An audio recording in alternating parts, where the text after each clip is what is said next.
Oi,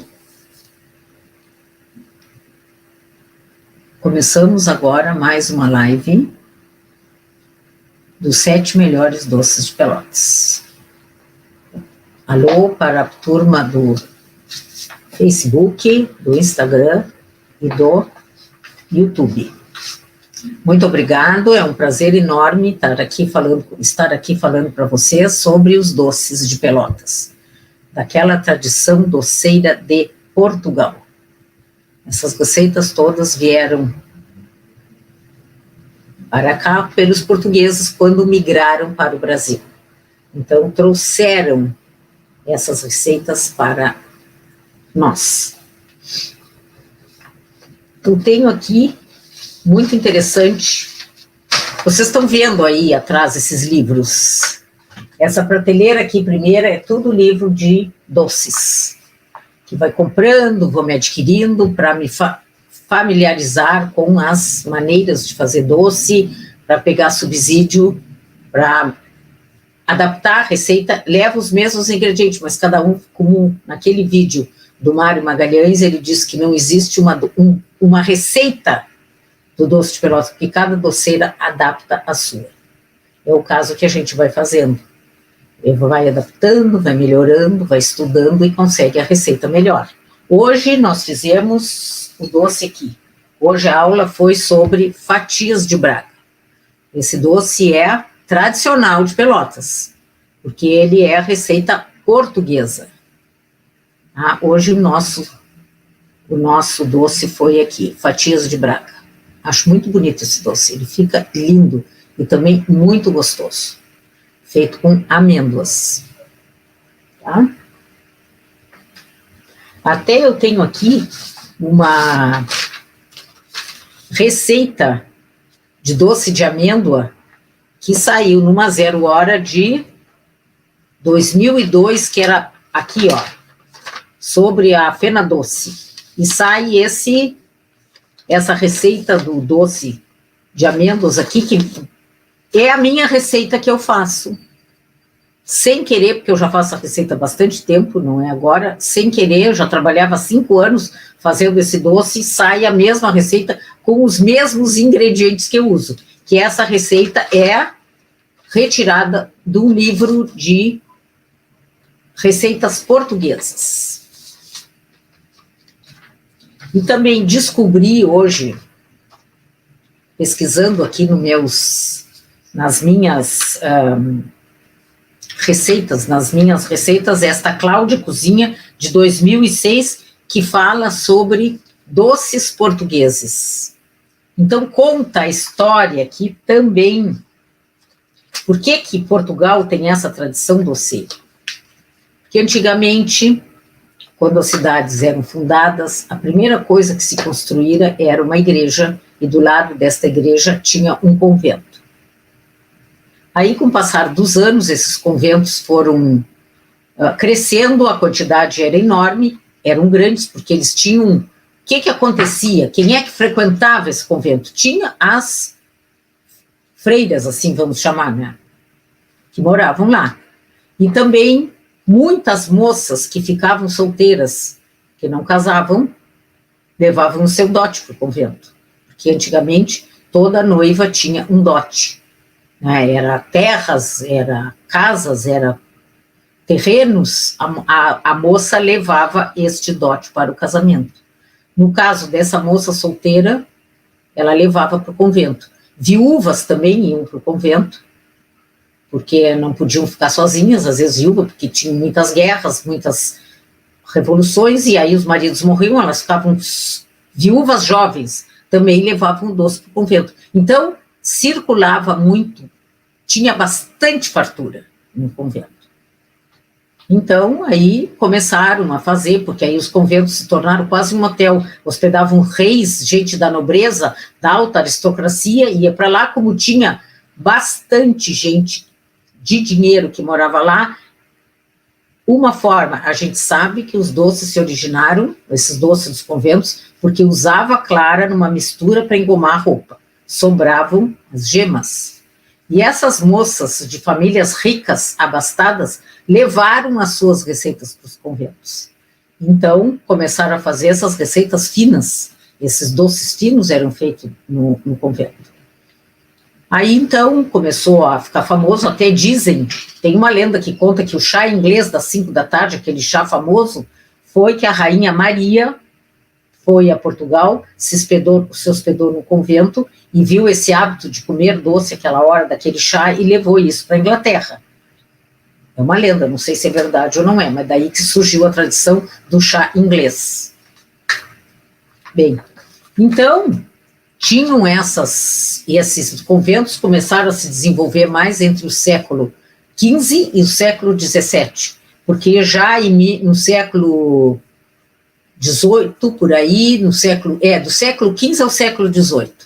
Aí, no século XIX, as ordens religiosas não podiam existir mais e os conventos ficaram mais, aquelas pessoas se retiraram dos conventos. Então, para ajudar a fazer o serviço do convento, eram contratadas moças de famílias com menos dinheiro para ajudar as freiras a trabalhar no convento. E essas moças aprenderam as receitas, começaram a fazer e a tirar de dentro do convento a receita. Então, aí a receita se popularizou em todo Portugal. Tá? E daí que surgiram só usando ingredientes bons, ingredientes de qualidade. E daí da onde surgiu nessa minha família esses doces? Né? Eu tenho, tá aqui o meu avô, nesta foto aqui tem o meu avô que veio de Portugal. Então daí a familiaridade da família com a cozinha portuguesa. O meu avô, a minha avó, esta aqui é a minha mãe, que me ensinou a fazer os doces, e depois os outros meus 2 tios, tá? Aqui acho que dá para ver o meu avô ali, bem, com a família. Bom, gente, por que os 7 melhores doces de Pelotas? Nós escolhemos esse nome, os 7 melhores doces de Pelotas, porque são os doces que me encomendam. Eu faço para eventos, tem essas pessoas que organizam o evento, que escolhem os doces, é tanto desse, tanto daquele, e esses doces são os mais pedidos, então por isso que eu botei os 7 melhores doces de Pelotas. Porque doce tradicional de Pelotas, aí o doce tradicional de Pelotas é aquele doce antigo, o bem casado, o ninho, a fatia de Braga, a trouxinha de ovos, o camafeu. Esses doces são os tradicionais, porque eram feitos da maneira portuguesa. A trouxinha de nozes se incorporou nos doces, porque foi trazido essa receita, que eu já contei, e todo mundo caiu no agrado de todos. Então, como já faz muitos anos, acho que, sei lá, nos anos 70, ou nos anos 80, aí, 40 anos que esse doce existe em Pelotas, se tornou um doce de Pelotas. Mas os tradicionais mesmo, ficou na tradição a trouxinha de noz, mas os doces tradicionais são aqueles de procedência portuguesa, né? E a gente escolheu esse por causa disso, por causa dos clientes que pedem. Então, eu escolhi os melhores doces de Pelotas, tá? E nós tivemos a sorte, porque Pelotas foi uma cidade muito rica, no século XVIII, você se lembra do seriado A Casa das 7 Mulheres. Naquela época eram os charqueadores, né, na Revolução Farroupilha. Então tinha os charqueadores, e tinha os charqueadores aqui em Pelotas. Essas charqueadas que nós temos, São João, Santa Rita, a Bolengo, são 5 charqueadas que tem aqui, todas eram daquela época que começaram a fazer o charque. E sempre tinham que ser perto de água, porque precisavam de água, né? E aí começaram as festas, tinha muito dinheiro, havia muito dinheiro, e começaram as festas, os saraus, com música, com poesia, com teatros. Então as pessoas, depois disso, que nós, Pelotas, temos a sorte de ter 2 teatros, o Teatro 7 de Abril, que bom que estão sendo restaurados, pode ser que saia a reforma, e o Teatro Guarani, que são dessa época dos charqueadores que construíram esses teatros, que conseguiram. Então, era uma cidade muito evento cultural. E depois, ou até nas próprias casas, as pessoas reuniam os amigos para música, poesia, né? E eram servidos esses doces. Né? Os doces tradicionais de Pelotas eram servidos.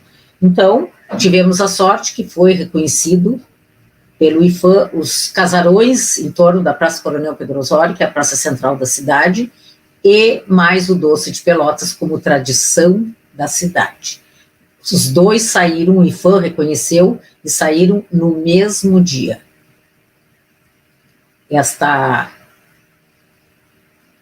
maravilhosa, que agora vai ficar tradicional de Pelotas, quer dizer que doce de Pelotas agora é reconhecido pelo IFAM. Tá? Eu já contei para vocês que eu ia me aposentar e fiquei com dúvida o que faria com esse tempo livre. Então, a minha mãe era doceira, muitos anos foi, desde que eu era criança, eu ajudava a minha mãe a fazer doces, então essa tradição doceira já estava em casa. Quando eu me aposentei, eu disse, o que eu vou fazer? Ficar em casa sozinha, sem fazer nada, o quê? Inventando doenças, colocando coisa na cabeça? Não, eu vou fazer alguma coisa que me proporcione uma ocupação e uma renda. Porque eu sempre gostei de viajar. Eu sempre, no meu salário, eu guardava uma parte do dinheiro e fazia viagens. Sempre viajava. Adorava viajar e adoro até hoje. Esse ano estou de castigo aqui, por causa desse coronavírus, que não quer ir embora. Não sei o que ele achou de bom, que não quer ir embora, então a gente está recolhida. E sempre gostei de viajar. Comecei primeiro viajando pelo Brasil, aí nós tínhamos um vizinho que tinha uma agência de turismo, ele fazia muita viagem para Uruguai e Argentina, viajei muito para lá, já viajei, fui à Europa várias vezes, já fui, a exibida aqui vai botar já fui a Paris 3 vezes, já fui a Londres 3 vezes, já tive a oportunidade de ir à Escócia, que é maravilhoso, recomendo ir à Escócia, que é uma coisa completamente diferente. Já fui do outro lado, o leste europeu, que era o antigo leste europeu, Praga, tudo, já fui à Europa. Então, essa renda extra que me proporciona os doces também me proporciona viajar. Gosto muito de viajar, já viajei bastante e ainda pretendo continuar viajando. Agora estou aqui de castigo porque o coronavírus não quer nos deixar. Então, gente, gosto muito de viajar. E eu, antes, tirava foto das viagens. Então, eu gosto muito de viajar. E eu não... Antes fotografava, ficava aquele monte de fotografia. Quando eu me mudei para esse apartamento, quando eu comecei a arrumar as coisas para viajar, eu vi aquele monte de fotografia que ficava lá e nem via aquelas fotografias guardadas. Então agora, depois de muitos anos, eu agora não tiro mais foto de viagem. Eu acho um horror, e eu mesmo digo que tem um monte de fotografia aí, quando eu parti dessa para... Dizem que é melhor, não sei, eu digo, quem ficar para arrumar isso aqui vai ter que queria com esse monte de foto aqui, mais coisa. Então, o que eu faço agora? Para não esquecer de onde eu fui, eu compro essas revistas. Conta a história do lugar. Aqui é de Estocolmo, eu fui à Escandinávia. A Escandinávia é linda, a Dinamarca é lindo, Noruega é bonito, porque é tudo coisas diferentes que não tem aqui. É um país, tudo aqueles países daquele lado faz muito frio, então o relevo é tudo bonito. Então conta a história da cidade, a gente lê aqui, conta toda a história da cidade nessas revistas. Então eu tenho aqui, ó, essa de Estocolmo. Aqui é a prefeitura de Estocolmo, esse prédio aqui. A minha sobrinha mora lá e eu fui lá para visitar minha sobrinha. E aí é muito interessante, lindo, porque o Estocolmo lembra Recife aqui. São não sei quantas, agora eu esqueci quantas ilhas formam a cidade. Então, tudo, o Estocolmo é ilha. Porque tinha agora, quando eu fui em Estocolmo, que eu fui na catedral, e que tem um São Jorge imenso dentro da catedral. E aí eles falavam porque o Estocolmo tem um medo de ser invadida pelos russos. Aí a gente estuda, viaja, estuda e sabe, né? São Petersburgo, uma cidade da Rússia. Porque primeiro houve um príncipe na Rússia que queria transformar a Rússia num país, porque eram só pequenas comunidades assim, eram pequenas chacras que cultivavam para subsistência. Aí tinha a parte norte, que era muito fria, então um terreno alagadiço, e um tempo horrível, que pegava um inverno horroroso. E tem a parte sul, que é fértil, que tem um solo maravilhoso, que faz a coisa que seria a Ucrânia hoje, Crimeia, aquilo tudo fazia parte da Rússia, depois com as guerras vão se perdendo, né? E esse príncipe Vladimir, o que ele fez? Ele no século X, ele viaja para o Oriente, ele vai para a Turquia, e fica encantada com a Turquia, por isso que a gente tem aqueles santos todos que a gente diz, os ícones da Rússia, aquilo tem tudo na Turquia. E eu já estive na Turquia e fiquei apaixonada. Então, o príncipe Vladimir construiu a pequena cidade, a primeira catedral da Rússia, que era Kiev, que é a capital da Ucrânia hoje. Ele construiu, porque a Turquia conta, acreditam que 10 mil anos antes de Cristo já havia gente morando na Turquia. Não como é hoje, é óbvio, né? Não como é hoje. Não como é hoje. Bom. Aí o Pedro Grande, um rei um czar da Rússia, ele fez o contrário. Ele invadiu aquele terreno, porque a Suécia tinha as ilhas e tinha parte no continente europeu. Ele foi lá, onde é São Petersburgo hoje, construiu um forte e foi para a Europa, o lado oeste da Europa. Então ele foi para a Itália, principalmente, né? E ficou encantado com a arte e tudo. O príncipe Vladimir mandou essas pinturas são da Turquia. Aí, quando o príncipe Vladimir construiu a Rússia, fizeram essas mesmas pinturas que a gente chama os ícones, tá? Isso aqui é originário, já havia na Turquia. Nas igrejas da Turquia já haviam essas pinturas. Então, aqui a Turquia maravilhosa. Quem viu aquela série,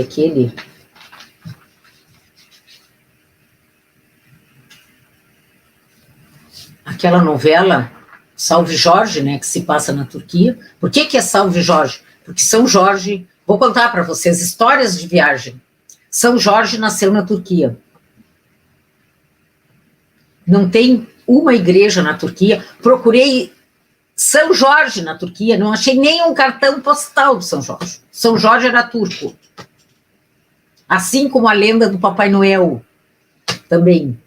O São Nicolau, né, era um bispo da igreja na Turquia, e aí as pessoas eram muito pobres. Quando a família é muito pobre, naquela época, na Idade Medieval, né, 2000 anos atrás, o que eram, né? Então as moças iam trabalhar o quê? Vendedoras de sexo, né? Então esse São Nicolau, que era um bispo, ele ficou muito preocupado com isso. Então o que ele fazia no inverno, quando estava muito frio, ele depositava dinheiro nas janelas das casas para ajudar, para não precisar as moças ter esse tipo de vida tão triste, né? Que embora digam que não, mas eu acho que deve ser horrível. Então, ele começou, e daí é que surge a lenda de distribuir presentes no Natal. As pessoas penduram a meia, aí ele começou a depositar dinheiro, e as pessoas, então, o que fizeram? Penduravam a meia na janela e ele botava o dinheiro dali. Essa é uma das lendas do Papai Noel, né? Que daí que originou o Papai Noel dá presente. É dessa São Nicolau. Isso aí aconteceu na Capadócia. Tá? O São Nicolau vivia na Capadócia aí. Então tem maravilhas, a gente conhece coisa. Isso aqui, a Turquia é uma coisa linda, linda. É uma surpresa. Aí temos aqui também a cidade de Praga, capital da República Tcheca, que já estive 2 vezes lá. Também é lindo. Quem tiver oportunidade, vá. Coloque na mala um tênis ou um sapato bem confortável, que Praga é uma cidade para se visitar a pé. Tem maravilhas, e contam que Hitler adorava tanto Praga que não bombardeou Praga e não deixou bombardear. Porque isso aqui é um patrimônio, eu acho, cultural, assim como os nossos doces, os doces de Pelotas são patrimônio cultural da cidade. Né? Então Praga virou também, é uma cidade, tem aquele relógio maravilhoso que é patrimônio cultural da humanidade, aí é a Unesco, né, que determina. Praga é lindo, não deixe de visitar Praga. Temos também Berlim, que é uma coisa muito interessante, Berlim, a gente vê aquela Alemanha dividida, o muro, todas aquelas coisas, aquele monumento que é maravilhoso, dos mortos, é uma coisa assim que eu vou ver se eu acho aqui nessa revista. Tem que ter aqui, com certeza que tem. Eu devia ter marcado antes. É um monumento sobre os mortos do Holocausto. É todo feito de blocos de mármore, blocos de concreto, blocos de pedra, e aquilo tem alturas diferentes e o caminho é largo, e daqui a pouco ele fica bem estreitinho, daqui a pouco ele fica claro, um alto, um baixo, a gente entra ali e se sente meio sufocado. É muito lindo. Berlim também vale a pena conhecer, é tudo muito bonito, ver essas coisas. Eu gosto desses lugares porque conta história, eu gosto muito de história. Eu acho que a história nos ensina tudo, só que as pessoas não observam a história. Não dão valor à história. Vai na Europa, só vê coisa velha. Não é coisa velha nada. História presente na vida da gente, todos os dias nós estamos vivenciando a história, e as pessoas não levam a história a sério, aí as coisas continuam acontecendo, e não valorizam a história. A gente tem que ir, porque toda a vida da gente é uma história. E aqui em Pelotas mesmo, nós temos uma história muito linda de Pelotas. A história do doce, a história desta produção maravilhosa do charque, que proporcionou uma cidade rica, que era naquela época, no fim do século XIX, início do século XX, com dois teatros, um banco pelotense, que o Getúlio Vargas quebrou o Banco Pelotense. Já estou falando em política, vão me dar tapa na cara, que eu estou aqui me metendo na história, que foi. E aí é uma coisa que eu vejo, cada governador que vem no Rio Grande do Sul, lá pelas tantas, mas o Rio Grande do Sul tem tantos terrenos e casas. No Paraná, claro, o Banco Pelotense tinha milhões de coisas, tudo Banco Pelotense. Quebraram o banco e ficaram com as coisas, nós não ganhamos nada. Né? Então, temos essa cidade aqui, que agora está como todas as cidades estão em crise, né? Porque acontece, mas Pelotas foi uma cidade rica, tinha condições, os filhos iam estudar, os filhos dos charqueadores iam estudar na Europa. Aonde que acontecia isso? Não existe isso no Brasil. Então, os filhos dos charqueadores vinham estudar na Europa, e quando trouxeram esses hábitos da fineza, da educação, e também esse hábito cultural.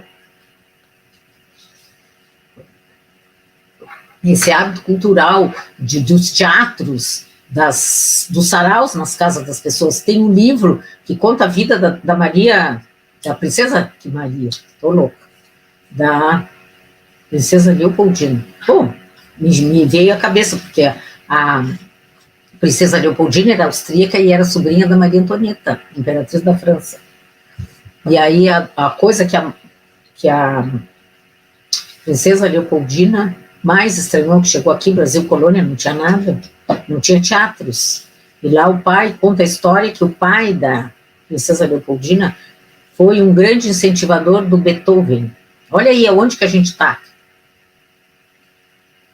Beethoven. O pai da princesa Leopoldina ajudou muito Beethoven. Olha que beleza. E ela sentia muita falta dos teatros, dessa vida cultural, que naquela época é óbvio que não tinha. Com certeza que não tinha. Mas Isso no Brasil Colônia, quando ela veio para cá, né?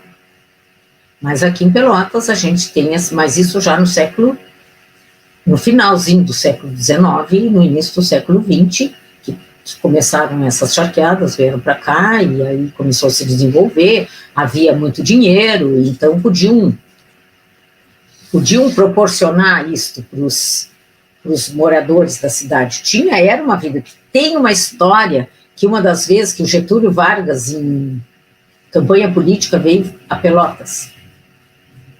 E ali na prefeitura, naquela escadaria da prefeitura, né, ele discursou aí ele perguntou se era feriado na cidade. Não, dia normal. Mas todo mundo tão bem vestido, todo mundo tão... Não é feriado? Eu disse, não, as pessoas andam assim aqui. As pessoas andam arrumadas assim na rua. Tá? Então, olha quanta história tem aí, né? Tem a história de Pelotas, dos doces, dos prédios, né? Que as pessoas às vezes não valorizam, não tomam conhecimento disso, ou esquecem, fazem que esquece dessa história maravilhosa que veio para Pelotas, esses doces portugueses, que hoje é sucesso no Brasil inteiro, e mais ainda lá nos anos 50, 60, que esses doces todos iam para o Brasil inteiro, iam pela Varig, que tinha até a propaganda com o som do avião, então os doces que mais viajam pelo Brasil, os doces de Pelotas. Né? Então toda essa tradução doceira, isso aí me encanta, eu gosto de ficar na cozinha, não é uma coisa que eu faço, tem que fazer, não, eu gosto, não me importo, fico lá trabalhando, trabalhando numa coisa que eu gosto, fazendo doce. E aí, procurei todos os meus livros aqui, leio, procuro me informar, e tem livros de receita, tudo isso aqui, porque a família também era. A família também era de gostar de fazer. Então, a gente tinha essas receitas, né, de doces, e iam fazendo as receitas que vieram de Portugal, que eram receitas originais, e depois com o passar dos anos, a gente adapta porque as coisas são melhores. Antigamente se cozinhava em fogão a lenha, né? Já imaginou mexer um doce no fogão a lenha, em forno, tudo era feito em fogão a lenha, o forno também era, fazer bolos, fazer tudo era. Agora não, agora nós temos forno a gás, forno elétrico, que dá para fazer muita coisa, melhorar as coisas, né? Que fica tudo muito mais fácil. Então, gente, essa coisa eu acho muito rico, essa parte de Pelotas, essa parte doceira, a parte cultural de Pelotas, eu acho muito bonito isso. Só que está meio esquecido, as pessoas não dão o valor que a cidade merece. As pessoas que vêm a Fena Doce aqui ficam encantadas com a cidade, fazem andam naquele ônibus, o Expresso Quindim, então adoram Pelotas, acham lindo, comentam isso, eu viajo, encontro, lá de Pelotas, já fui na Fena Doce várias vezes, eu digo, que bom, o ano passado mesmo fiz uma excursão para Minas Gerais, cidades históricas de Minas, aí tinha uma turma de italianos, assim, eram de Caxias, ali, Flores da Cunha, Garibaldi, era na excursão, estavam na excursão, nós éramos, eu acho que umas 40 pessoas, e elas estavam, e um dia ficamos sentados lá no hotel, na piscina, que estava, parecia que ia chover, trovejando e tudo, aí nós ficamos lá conversando, contando casos da história de Pelotas que vieram na Fena Doce, os doces. Então, é assim, essa tradição muito... como é que eu vou dizer? Uma tradição muito da cidade de Pelotas, é arraigada aqui, tá? Arraigada aqui em Pelotas. Né? Então, esse doce que chamam doces finos, por que é doce fino? Né? Doces finos para festa, porque é doce pequeno, né? Aquele doce que a gente dá uma mordida e em 2 mordidas termina o doce, dá vontade de comer um segundo. Esse era o doce tradicional de Pelotas, naquelas confeitarias que existiam nos anos 50, 70, até os anos 70, aquelas confeitarias maravilhosas, o doce era assim. Então temos esse patrimônio, a Fena Doce não deixa de ser, porque chega a vir 300 mil pessoas visitar a Fena Doce, saem daqui encantadas com a Fena Doce, então, que bom para nós, eu acho bom para nós. E aí esse doce, eu mesmo faço doce, já fiz para vários eventos fora de Pelotas, casamento, Bagé, lá perto de Santa Catarina, já fiz várias vezes doce de casamento, doces para não todo o Brasil ainda não fiz, mas faço doce, graças a Deus, fico bem feliz, gosto. E todo mundo pode fazer doce, gente.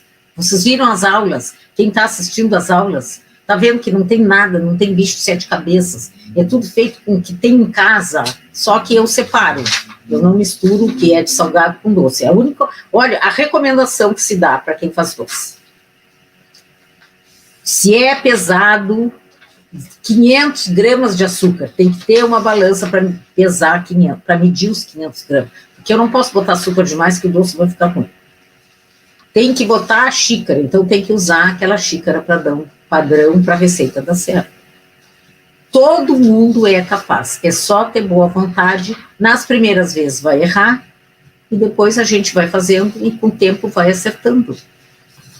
Vai acertando o doce. Cada um faz, a minha mãe fazia de um jeito, eu já faço de outro jeito, porque eu me adapto melhor a fazer assim. Então, cada um vai ter a sua maneira de fazer o doce, mas no final é tudo usando aqueles ingredientes da receita, quando é o tradicional, ou quando é o outro doce, que são os mais pedidos, né? Por isso que são os melhores, que são os mais pedidos, usando sempre artigos de boa qualidade, o melhor leite condensado, o melhor açúcar refinado, usando amêndoas, usando nozes argentinas, chilenas ou da China, que são as melhores nozes. Então, usando aquele produto de alta qualidade, o doce fica bom. Não pode trocar, né? A gente tem que usar sempre produtos de boa qualidade, que dá certo. E esse doce proporciona prazer de fazer, proporciona prazer de ver os doces todos nas caixas, todos iguais, um do lado do outro, parece que foi feito por máquina, mas não.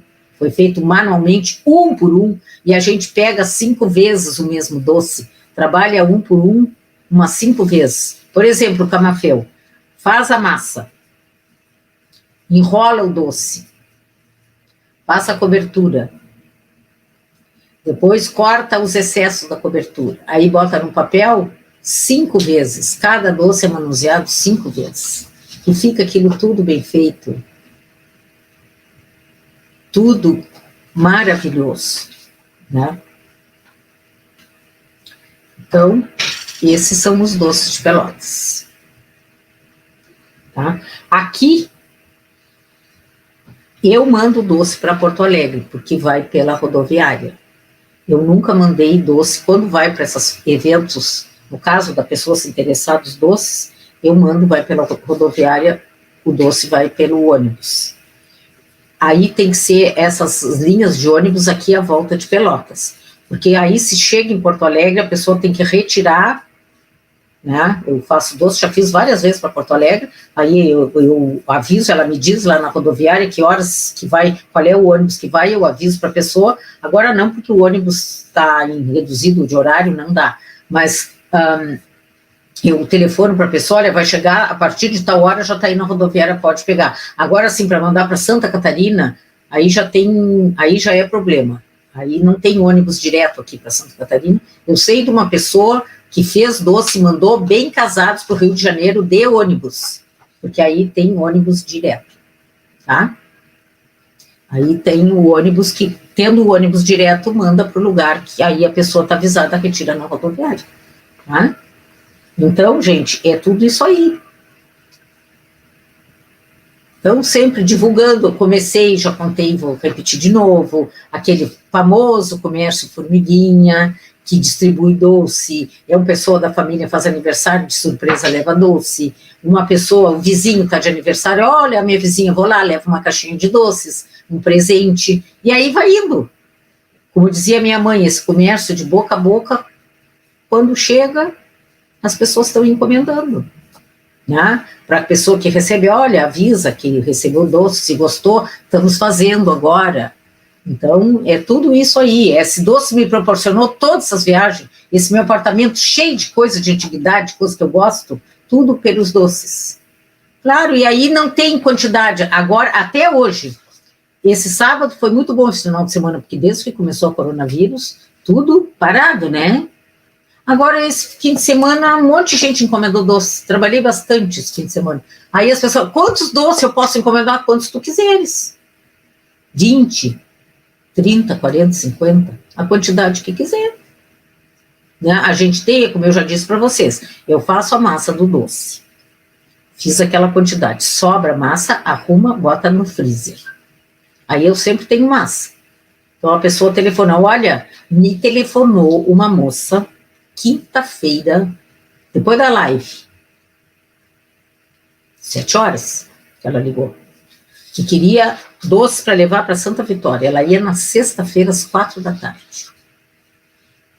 Então, e ela pediu os doces, 3 doces eu tinha massa pronta, tinha tudo, e 2 eu não tinha. Aí então, de noite, eu fiz as massas dos doces que faltavam. Aí, como ela ia na sexta-feira às 4 da tarde, de manhã, fiz os doces, entreguei às 4 horas, estava tudo pronto.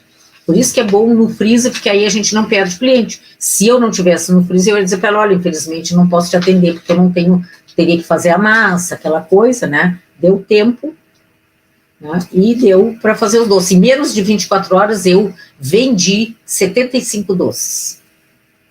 Entreguei, e ela veio pegar aqui 4 horas, estava tudo pronto. Outra pessoa me encomendou uma torta ela queria torta de nozes, mas a quantidade de nozes que eu tinha não era suficiente. Eu disse, tem castanha do Pará, pode ser? Pode. Ela me telefonou, na sexta-feira, o quê? Umas 5 horas da tarde, por aí. Sábado, depois do almoço, eu entreguei a torta, porque eu tinha os ingredientes em casa. Tinha ovos moles pronto. Foi fácil, consegui entregar as encomendas. Esse final de semana foi muito bom. Que bom que todos os finais de semana fosse assim.